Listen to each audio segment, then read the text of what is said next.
Zoe's cell phone rang as she cleaned the luxurious lobby floor of the Grand Plaza Hotel. Normally, she would never answer during working hours. Rule number 1 from manager Richards, especially for cleaning staff. But she recognized the number. It was the university. After 6 unsuccessful attempts to get a scholarship for her master's program in linguistics, this call could change everything. One moment, she whispered to herself, hiding behind an ornate marble column. That's when her life changed in seconds.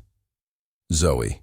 Johnson, she answered discreetly, hoping not to be noticed by the guests passing through the lobby. The voice on the other end spoke in perfect Dutch. It was Professor Van Hayten from the University of Amsterdam. Zoe responded immediately in the same language, her impeccable pronunciation flowing naturally as they discussed details of her application for the international program. Mijn motivatiebrief is te laat ontvangen, omdat het weekend was, Zoe explained, concerned that her motivation letter had supposedly not arrived on time.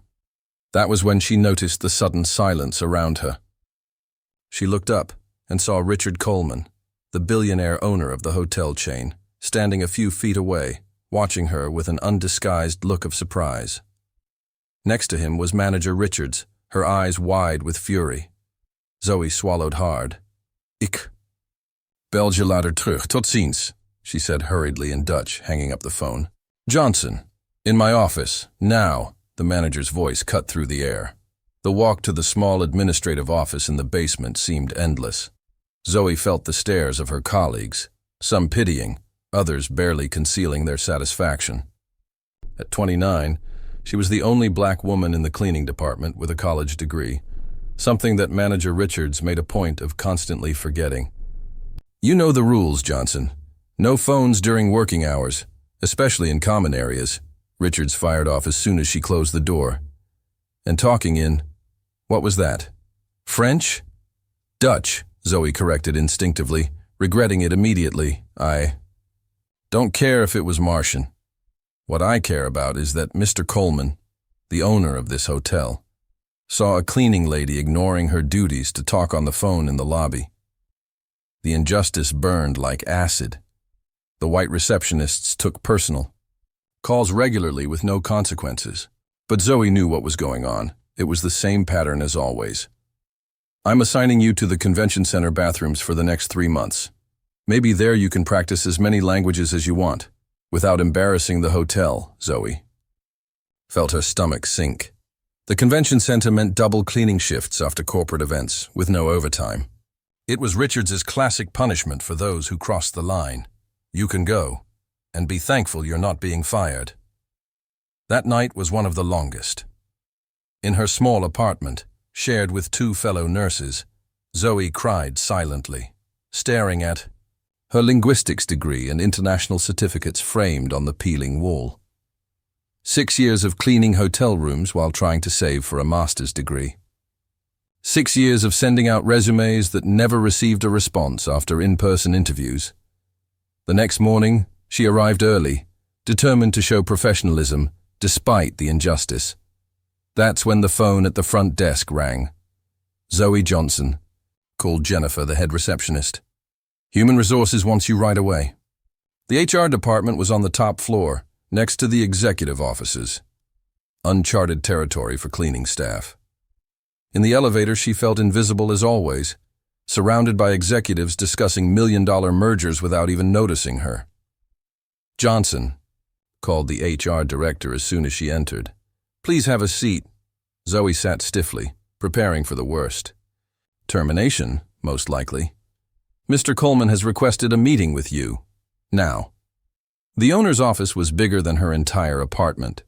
Richard Coleman, at 45, was famous in the business world for turning bankrupt hotels into luxury properties. And now he was looking directly at her. Dutch, French, Italian, and Mandarin. Correct? He asked bluntly, consulting an open folder on the desk. Zoe blinked, confused. How did you... Your resume. I asked HR for it as soon as I heard you yesterday. Honors degree in linguistics from Georgetown, fluent in 6 languages, 2 of them Asian. And cleaning my hotel for 6 years? What Zoe didn't know was that this moment was no coincidence. What no one in that hotel suspected was that behind that phone call in Dutch was a much bigger story, an unlikely connection, that would not only transform Zoe's life, but expose a system of discrimination that for years had kept extraordinary talent hidden behind brooms and cleaning products. If this story of prejudice in the workplace stirs your indignation, sign up to find out how a simple phone call in a foreign language would become the catalyst for a turnaround that not even the most powerful billionaire could have predicted. For a few seconds, the office was completely silent. Zoe stood still, her mind processing what she had just heard. Richard Coleman knew who she was, really knew her, and not just as the invisible woman in a cleaning uniform that everyone ignored. In the hallways. 6 years, Coleman repeated, closing the file and crossing his arms. May I ask why a Georgetown-educated linguist is cleaning my bathrooms instead of working on international translations? Zoe took a deep breath. I sent 47 resumes to the International Relations Department of this hotel, all ignored. I tried for an internal transfer 12 times, always denied. By whom? Manager Richards and Mr. Whitmore, Director of Operations. Coleman wrote down the names without batting an eyelid. Curious. Whitmore constantly complains about the lack of multilingual staff for our international clients, he said, his eyes narrowing. Especially for Asian conferences. What Coleman didn't say was that he had already noticed a disturbing pattern. 3 months earlier, he had hired a consulting firm to discreetly investigate why his East Coast hotels had alarming turnover rates among qualified non-white employees. Zoe, I'll be blunt. Tomorrow, a trade conference with Dutch and Chinese business executives begins. I need someone who speaks both languages fluently and understands cultural nuances. And you want me to clean their rooms? Zoe asked, unable to hide her sarcasm. Coleman smiled briefly. I want you to be our international relations coordinator for the event, temporarily. Salary, $5,000 a week. Starting today. Zoe almost dropped her purse. It was more than she earned in 3 months. Why me? There are hundreds of qualified candidates. Because I heard you speaking Dutch like a native. Because you have the qualifications I need. And because I suspect there's something very wrong going on in my company. An hour later, Zoe stepped into the elevator with a new badge and full access to the hotel systems. On her way to HR to finalize the paperwork, she ran into Manager Richards. The shock on the woman's face was priceless. Johnson, what are you doing on this floor without a uniform? Working, Ms. Richards. International Relations Coordinator, at the direct request of Mr. Coleman. Richards visibly paled. Impossible. You don't have the qualifications to Georgetown. Fluent in 6 languages, including Mandarin and Dutch, Zoe interrupted, maintaining a professional tone. My resume has been in the hotel's files for 6 years, along with my 12 transfer requests. As the manager stammered out explanations, Zoe continued on her way. In the HR department, she found an unexpected ally, Zoe Williams, a newly hired recruitment analyst who showed genuine enthusiasm. Zoe, finally. I saw your file when I started 3 months ago and couldn't understand why someone with your qualifications was in housekeeping, Williams confided as she arranged her transfer. I tried to talk to Whitmore, but he cut me off immediately. That afternoon, as she prepared for the conference in the VIP room, Zoe noticed something disturbing.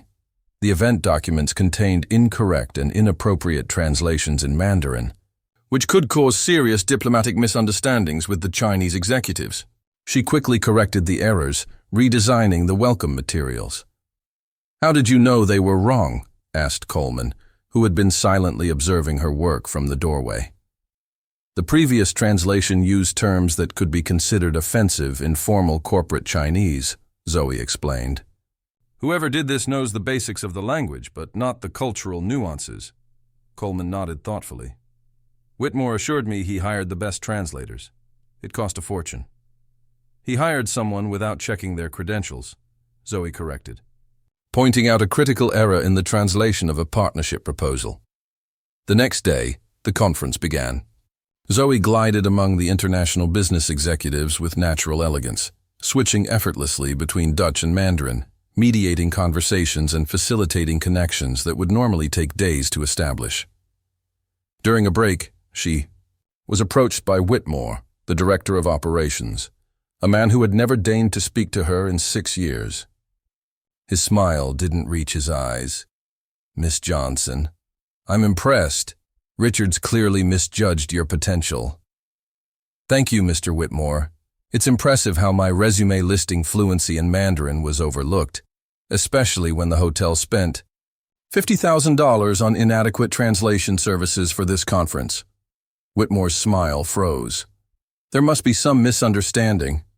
I received confirmation of receipt of every email over the last 6 years," Zoe interrupted calmly, "including those alerting you to critical errors in the translations contracted for Asian events."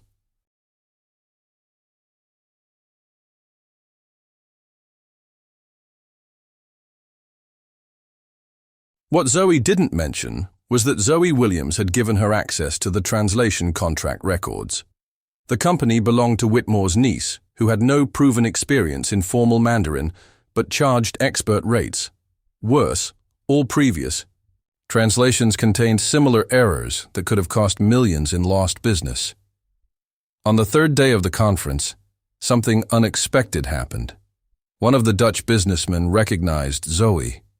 "Wait, aren't you the student who wrote that brilliant article on linguistic variation in international business? Published in the Journal of Applied Linguistics?" Zoe confirmed, surprised to be recognized. "I've cited your work at 2 conferences," the man exclaimed, calling colleagues over to meet her. Coleman watched from afar, noticing how Whitmore seemed increasingly uncomfortable. What the director didn't realize was that while he smiled and talked, Zoe was weaving a web that would reveal not just isolated mistakes, but an entire system of institutionalized discrimination and corruption that had kept talents like hers suppressed while inflated contracts were directed to unqualified people. What no one at the Grand Plaza Hotel realized was that the black cleaning lady who answered a call in Dutch wasn't there by accident. Behind that seemingly simple department transfer, a plan was unfolding that would not only change Zoe's life, but also expose a system of discrimination that affected dozens of employees. The question was no longer whether she could prove what had happened, but how devastating the truth would be when it came to light. On the morning of the 4th day of the conference, the Grand Plaza Hotel was buzzing with energy. Zoe's initiative had generated preliminary contracts that exceeded all expectations. As she walked through the lobby, she noticed something disturbing. Whitmore was leading a young woman, clearly nervous, to the executive elevators. "Miss Whitmore, your Mandarin translation is adequate," he said in a controlled tone. "There's no need for concern." Zoe recognized the last name immediately. The young woman was carrying a folder marked "Final Translation, Master Contract." A quick glance as she passed confirmed her suspicions. The same critical errors. Whitmore was speaking in hushed tones with Richards near the elevators. When he saw Zoe approaching, his smile vanished. "Miss Johnson," he said, voice tight. "Mr. Coleman would like to see you in his office immediately." She nodded calmly, following the same path she had walked just days ago, but this time not with dread. Inside the executive suite, Richard Coleman stood by the window, holding a thick stack of printed emails and contract reports. "You were right," he said without turning around. "Whitmore has been rerouting translation contracts to a company owned by his niece. 0 certifications, inflated costs, errors that could have destroyed deals." Zoe stayed quiet. She knew this wasn't just about her anymore. "I had my legal team cross-check every internal transfer request. Yours were intentionally flagged and blocked. Dozens of others too, mostly black and Latino staff with college degrees. It's systemic." He turned to face her. "I'm terminating Whitmore and Richards. Immediately. I want you to help me restructure the entire HR and hiring system. Diversity, transparency, opportunity. And if you're still interested..." He handed her a formal offer letter. "Director, of Global Relations East Coast Division, full benefits, full authority, full respect. Zoe read the letter, her hands trembling. 6 years of being invisible, ignored, and underestimated, all leading to this moment. I accept, she said, her voice firm. A week later, the hotel's internal newsletter featured her photo with the headline, "From Janitor to Executive, Grand Plaza's Bold New Leadership." Her story went viral. Messages poured in from hotel workers across the country. Stories of hidden talent, blocked promotions, overlooked potential. Zoe didn't stop at just accepting the promotion. She began a mentorship program for underrepresented staff, ensuring the pipeline to leadership was open and fair. And when she received another call from Professor Van Eaton offering her a spot at the University of Amsterdam, she responded with confidence. "Thank you, Professor. I'd be honored to join, under one condition. I want to research institutional bias in multinational hospitality companies. And this time, I have data." Zoe's story wasn't just a victory. It was a revolution in motion. If this tale of perseverance and justice moved you, subscribe to Aura Tales, where stories like Zoe's prove that resilience, truth, and courage can change the world.